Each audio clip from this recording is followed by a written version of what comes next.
The report is definitely worth reading, but they do say, for our purposes, they say the attack began when the Israeli Zodiac boats, the Turkel Commission calls them Marinos, I'm not sure which is technically right, the Zodiacs or the Marinos, inflatable boats, they used sound grenades, tear gas, and maybe plastic bullets. When that attack was repelled, about 5 minutes later, helicopters came in, and according to this report, the Israelis used live ammunition before any Israeli commando hit the deck of the Mavi Marmara. By the end of the assault, 9 passengers were killed. 6 of them, according to the report, died from extrajudicial summary executions, which is just a fancy technical term for they were murdered in cold blood. Well, the Turkel report, the Turkel Commission report, it goes into great length, says that Israelis did everything they could to use non-lethal weaponry. They were really very, very careful and cautious, didn't want to kill anybody. It's a very curious thing with Israelis. They never want to kill anyone, but at the end of every one of their actions, there's a bloodbath. It was a very strange thing. Of the 9 people killed, 6 of them were shot in the head or neck. Almost every one of them, there may have been 2 exceptions, almost every one of them died from multiple injuries. The Turkel Commission never thought to ask itself if they did everything in their power to avoid injury to the passengers. How did it come to pass? Well, according to them, 5 of the 9 had bullets in their neck or skull. And how did it come to pass that almost all of them had multiple bullet wounds? If Israel was doing everything it could, or the commandos were doing everything they could to prevent injury. On the other hand, the Turkel Committee says these fanatics on the Mavi Marmara, they wanted to kill those Israelis. And they described them as being heavy and muscular, these activists from Turkey. And they were intent on killing them. Well, you might ask yourself a question. If these heavy, muscular activists, who they say were armed with all sorts of combat equipment, and they said they were beating them with poles and metal rods and absolutely crazed, shouting, Allah Akbar, Allah Akbar. Why did it come to pass that no Israelis were killed? Well, of course, the Israelis are very rational, they're very reasonable, they have an explanation for everything.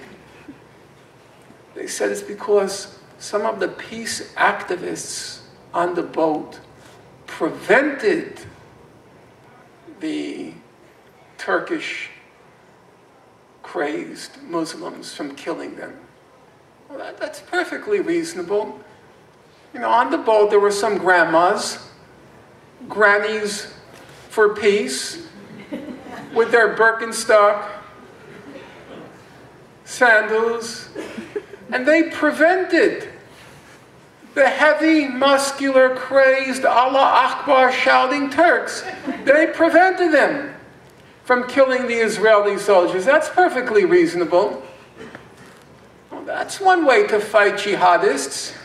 You know, someone should tell Mr. Obama, send over to Afghanistan those grannies for peace, and that'll stop them.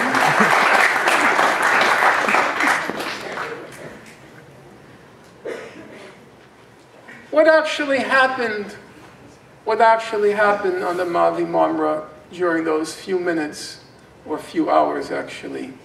What actually happened is beside the point. The basic facts are straightforward. Israel imposed a siege in Gaza. The siege was causing a humanitarian crisis. The intention of the siege was to cause a humanitarian crisis among the civilian population of Gaza. If you intend to cause a humanitarian crisis among the civilian population, it's a form of collective punishment.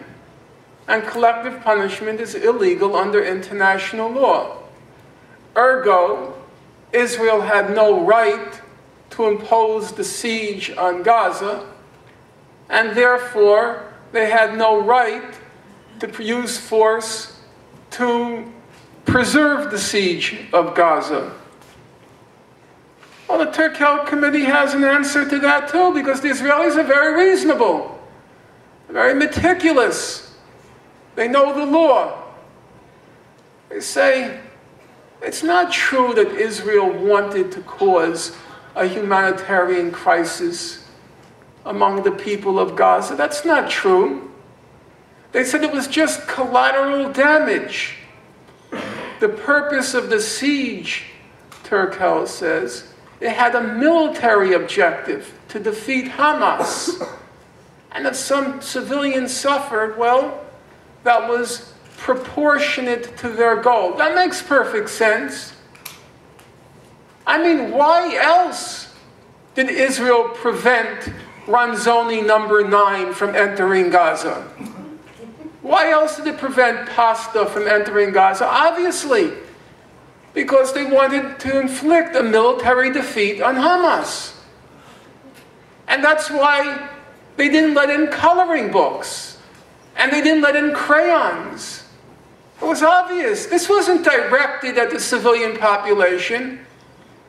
The Israelis were afraid that Hamas would use the crayons as a lethal weapon. And so they had to prevent the entry of the weapons. And there was some collateral damage. The kids didn't have their crayons. I mean, you could laugh, and it would be funny were it not for the real consequences. And that is literally how the Turkel Committee reasoned. And I would challenge anyone. I would be open to the challenge. I would welcome it. Show me where I'm misrepresenting what that commission wrote in its 300 pages. There is an interesting question. Why did Israel resort to violent force? Let's say for argument's sake it was true. For argument's sake, let's say it was true that Israel had the right to prevent the flotilla from going to Gaza. Let's say we're true. Why did it use armed force to prevent the flotilla? As the Israelis freely admitted at the time, they could have disabled the propeller on the flagship boat, the Mavi Marmara. They could have disabled the rudder, the engine, and then towed the boat to Ashdod, the Israeli port. They could have physically blocked the vessel. Israel has a formidable navy. Why didn't they just block the vessel? Even on Israel's own terms,